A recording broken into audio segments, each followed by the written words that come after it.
अस्सलाम वालेकुम नाज़रीन, क्या हाल है। मैं उम्मीद करता हूँ आप लोग खैर आफियत से होंगे। आप लोगों की आफियत खैर ही मतलूब है। नाज़रीन, जब भी कभी आपका बाज़ार का चक्कर लगता है या आप मंडी जाते हैं तो आपने जो मिर्च मसालों की दुकान होगी वहाँ एक चीज़ देखी होगी जिसे हम क्या कहते हैं, जायफल। नटमेग हम इसे इंग्लिश में कहते हैं।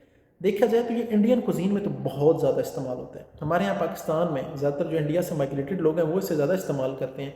लेकिन आपने कभी ना कभी देखा ज़रूर ही होगा किन चीज़ों में इस्तेमाल किया जाता है मोस्टली। आप देखेंगे आपको बिरयानी में नज़र आएगा, कड़ी में नज़र आएगा, कौरमे में नज़र आएगा। कढ़ाइयाँ बनाते हैं तो उनके अंदर चिकन मटन बीफ जो भी बनाते हैं उनके अंदर वो इसे ज़रूर डालते हैं।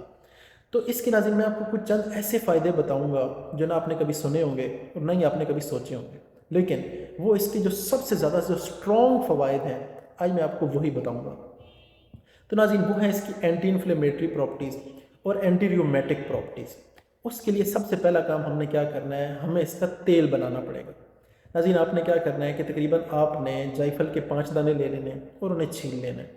अच्छा, उसके बाद आपने क्या करना है कि आपने इन्हें कूटना है। और कूटना किस तरीके से है, अच्छा आपने इसे ब्लेंडर में नहीं डालना, आपने इसे कूटना है। आपने एक दाना लिया और उसे आपने कूटना है। उसके साथ साथ कोई भी कैरियर ऑयल, अगर आपको सरसों का तेल मिल जाता है अच्छा है, अगर जैतून का तेल मिल जाता है तो उस जैसी तो कोई बात ही नहीं है ना।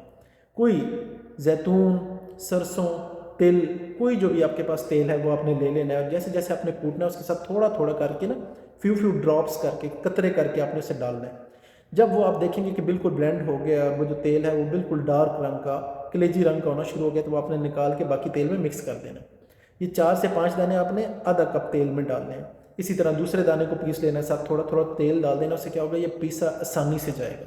और फिर आपने उन पांचों को आपस में मिक्स कर लेना है। तो ये आपके पास तकरीबन आधे कप से थोड़ा सा ज़्यादा आपके पास तैयार हो जाएगा। उसके बाद आपने क्या करना है कि आपने इसे बंद करके रख देना है। फ्रिज में नहीं रखना, बाहर रख देना है। तो तकरीबन 48 घंटे यानी कि 2 दिन बाद अब ये आपके पास तेल जो है ये तैयार हो चुका है। अब लगाने के लिए तैयार है। तो अब आपने कहाँ कहाँ से लगा सकते हैं नाज़रीन। पहली एक जर्नल जो हमें दर्द होती है, कैसे आप चल रहे थे, बहुत ज़्यादा चले हैं, बाज़ार गए तो दर्द थी, ठीक है, आप कहीं गिर गए, आपको चोट लग गई है, उसके लिए तो आपने इसे लगाना कैसे है। मिसाल के तौर पे आप गिर गए हैं, आपके घुटने में दर्द है या आपके अंदर से कार्टिलेज डैमेज है, जैसे बुढ़ापा होता है लोगों का, तो आप देखते हैं आपको ऐसे लगता है कि आपके जोड़ आपस में रगड़ खा रहे हैं।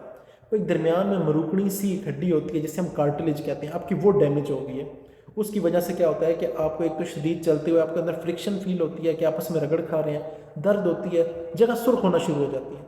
तो उसके लिए ये one of the best thing है, ठीक है। ये जो इसकी एंटी रोमेटिक प्रॉपर्टीज़ हैं उस वजह से मैं आपको बता रहा हूँ। जनरली जितनी भी चीज़ होती हैं उनकी एंटी इन्फ्लेमेटरी प्रॉपर्टीज़ होती हैं, वो दर्द को रिलीफ ज़रूर देती हैं। लेकिन ये जो मैं आपको बता रहा हूँ ये बिल्कुल इस तरह ही काम करता है जैसे अदर पेन किलर्स काम करती हैं।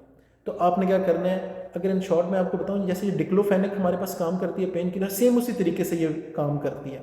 तो आप देखेंगे कि अगर वो कार्टिलेज डैमेज आप लगाएंगे विद इन 2 to 3 डेज आपने लगाना है, ऊपर गर्म पट्टी बांध देनी है, दिन में आपने 2 दफ़ा लगाना है। तो आप फील करेंगे एक तो वो सोजिश ख़त्म होना शुरू हो जाएगी, आपको जो फ्रिक्शन की वजह से, रगड़ की वजह से पेन हो रही थी वो ख़त्म होना शुरू हो जाएगी। ना सिर्फ इधर, बल्कि अगर आपके घुटने में दर्द है, आपके जोड़ों में दर्द है, आपकी उंगलियों में दर्द है, कुछ लोग ऐसे होते हैं उन्हें ठंड हो तो उनके हाथों के जोड़ों में, उंगलियों के जोड़ों में दर्द होती है, आप उसमें भी इसे लगा सकते हैं, आपको नहायत रिलीफ आएगा। और आखिरी चीज़ क्या थी, वो है कि नारीज़ीन अगर आपको नर्व पेन है, आपकी नर्व डैमेज है। नर्व क्या होता है, ये जो आपके दिमाग से मैसेज कन्वे होता है हमारे हाथ में आ रहा है, मैं कह रहा हूँ कि मैं उंगलियों को खींच रहा हूँ, उंगलियों को रिलीज़ कर रहा हूँ। अगर आपको इन नर्व्स की वजह से दर्द है, वो कैसी होती है, एक तो नाज़रीन बड़ी शदीद दर्द होती है जैसे किसी ने खंजर ही मार दिया। दूसरा नर्व पेन किस तरह की होती है, आपको ऐसे लगता है कि यार ये उंगली मेरी सो गई है, या मेरे पाँव की उंगली या अंगूठा ऐसे लगता है सो गया है। एक तो वो होता है कि जो हमारे ऊपर वजन आ जाता है वो सो जाता है, 5-10 मिनट में ठीक हो जाता है। नहीं, जिनके नर्व डैमेज होती है उन्हें तो 2-2 3-3 दिन फील ऐसे होता है कि उनका पाँव जो है सोया हुआ है। आप उस पर लगाएं, आपको नहायत रिलीफ होगा। उसके लिए भी क्या है कि आपने इसे सुबह शाम आपने इसे रेगुलर लगाना है।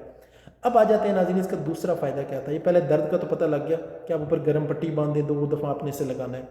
दूसरा जो नाज़रीन इसका फ़ायदा ये था कि आपने उसका तेल नहीं, आपने सिर्फ चुटकी भर, 2 चुटकी भर आप खाने में मिक्स कर दें। जैसे आप गर्म मसाला यूज़ करते हैं इससे आप यूज़ कर लें।